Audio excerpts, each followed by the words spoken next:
ഒരു മലയാള സിനിമ ഒരു വലിയ ജേർണിയിലൂടെ കടന്നുപോയിക്കൊണ്ടിരിക്കുകയാണല്ലേ ഹേമ കമ്മിറ്റി, WCC. ഈ ഒരു പ്രോസസ്സിനെ എങ്ങനെയാണ് കാണുന്നത്? ഇതൊരു ടേണിംഗ് പോയിന്റ് തന്നെയാണോ മലയാള സിനിമ? ടേണിംഗ് പോയിന്റ് ആവട്ടെ, അങ്ങനെ ആവണം. കാരണം ഇത്രയും എന്താ പറയുക, പലരും വളരെ ഒരുപാട് സ്ട്രഗിൾ ചെയ്തിട്ടുണ്ട്. ഇപ്പോൾ അതൊരു സ്ത്രീകളെ ബാധിക്കുന്ന മാത്രം വിഷയവുമല്ല, അത് വർക്ക് സ്പേസിലുള്ള മനുഷ്യർ ട്രീറ്റ് ചെയ്യപ്പെടുന്നത് കുറേ കൂടെ ബെറ്ററായിട്ട് വേണം എന്ന് നമുക്ക് തോന്നാറുണ്ട്, സിനിമയിലാണേലും എല്ലാ സ്ഥലങ്ങളിലും. അപ്പോൾ അതിനൊരു കാരണമാവട്ടെ ഇത്. ഇപ്പം തന്നെ പലരും, പല സംഘടനകളും ഇതുമായിട്ട് ബന്ധപ്പെട്ട് ഞങ്ങൾ ഇന്ന പോലെ കാര്യങ്ങളെ മാറ്റുന്നു, ഞങ്ങൾ ഇന്ന പോലെ ഉള്ള പ്രശ്നങ്ങൾ ഉണ്ടാവാതിരിക്കുക ഇന്ന ശ്രമങ്ങൾ നടത്തുന്നു എന്നൊക്കെ പറയുന്നുണ്ട്. അതിനെ നമ്മൾ സ്വാഗതം ചെയ്യുക എന്നുള്ളതാണ്. മാറ്റങ്ങൾ ഉണ്ടായേ പറ്റുള്ളൂ, മാറ്റങ്ങൾ ഉണ്ടാവണം.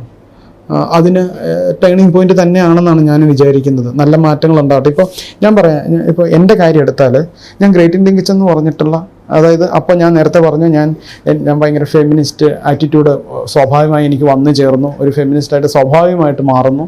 അങ്ങനെയുള്ള ഞാൻ ജിയോ ബേബി ഗ്രേറ്റ് ഇന്ത്യൻ കിച്ചൺ ചെയ്യുമ്പോൾ എൻ്റെ ഡയറക്ഷൻ ഡിപ്പാർട്ട്മെൻറ്റിൽ ഒറ്റ പെൺപിള്ളേരില്ല. അവിടുന്ന് കാതൽ ചെയ്യുമ്പോൾ എൻ്റെ ഗ്രൂപ്പിൽ പെൺപിള്ളേരുണ്ട്. അറ്റ്ലീസ്റ്റ് 5 പേരിൽ 2 പേര് പെൺപിള്ളേരാണ്. അത്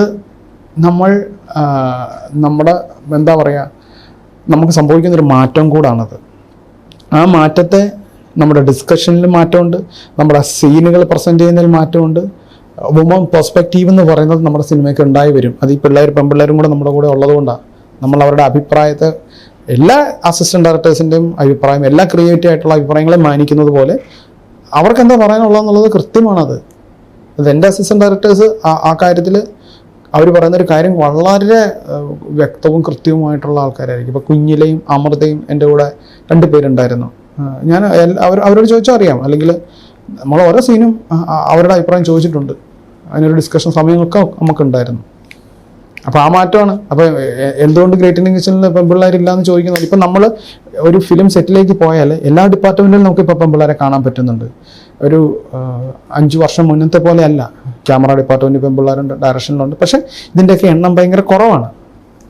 ഇപ്പം നമുക്ക് എത്ര വുമൺ ഫിലിം മേക്കേഴ്സ് ഉണ്ട്? വളരെ കുറവാണ്. കേരള ഗവൺമെൻറ്റിൻ്റെ വനിതാ സംവിധായകർക്കുള്ള പ്രോജക്റ്റും കൂടെ ഇല്ലായിരുന്നെങ്കിൽ നമുക്ക് എത്ര വനിതാ സംവിധായകരുണ്ടായേനെ? ആരാണ് ഇവരെ വിടാതിരിക്കുന്നത്? അതുമൊക്കെ ഇതിൻ്റെ ഭാഗമാണ്. ഒരു പെൺകൊച്ച് സിനിമയിലേക്ക് പോകുന്നു എന്ന് പറയുന്നതും ഒരു ആൺകുട്ടി സിനിമയിലേക്ക് പോകുന്നു എന്നും പറയുന്നത് ട്രീറ്റ് ചെയ്യുന്നത് രണ്ട് രീതിയിലാണ്. അപ്പം അതിനും കൂടെ ഒക്കെ മാറ്റം ഉണ്ടാവട്ടെ, മനുഷ്യരുടെ ചിന്താഗതിയിലൊക്കെ മാറ്റം ഉണ്ടാവട്ടെ. ഈ ഹേമ കമ്മിറ്റി റിപ്പോർട്ട് പറഞ്ഞതിന് ശേഷം ചില ഡയറക്ടേഴ്സ് പേഴ്സണലി പറയാനുണ്ട്, ഈ വിമനെ അസിസ്റ്റൻസ് ആയിട്ട് വെക്കുന്നതിന് പേടിയാണ്.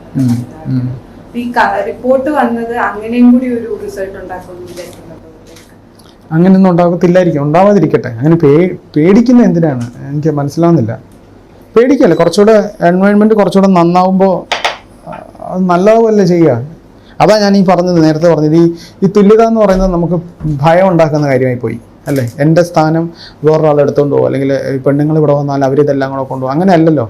നമ്മൾ ഒരുമിച്ചുള്ളൊരു യാത്രയാണ് തുല്യത എന്ന് പറയുന്നത്. അല്ലാതെ അവിടെ ആരും പേടിക്കൊന്നും വേണ്ട എന്നാണ് ഒരു കാര്യമില്ല. അത് കുറേ കൂടെ ഭംഗിയായിട്ട് നമുക്കൊരു ജോലി ചെയ്ത് തീർക്കാൻ പറ്റും.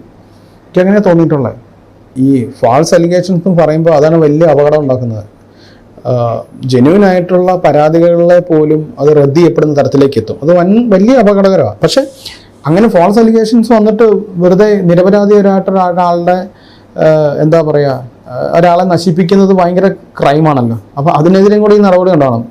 അപ്പോൾ അതും ഒരു തരത്തിൽ നോക്കുമ്പോൾ ഇവിടെ ഫാൾസ് അലിഗേഷൻസ് ഉണ്ടാവാൻ പാടില്ല. ഒരാളെ വെറുതെ വ്യക്തിഹത്യ ചെയ്യുക, അതിനെതിരെ ഭയങ്കര നിയമപരമായിട്ടുള്ള നടപടികൾ ഉണ്ടാവേണ്ടതുണ്ട്. അതേപോലെ ഈ ജെന്യുവൻ ആയിട്ടുള്ള പരാതികൾ, ഇങ്ങനത്തെ ഈ ഇല്ലാത്ത പരാതികളുടെ ആധിക്യത്തിൽ ഇല്ലാതായി പോവുകയും ചെയ്യരുത്.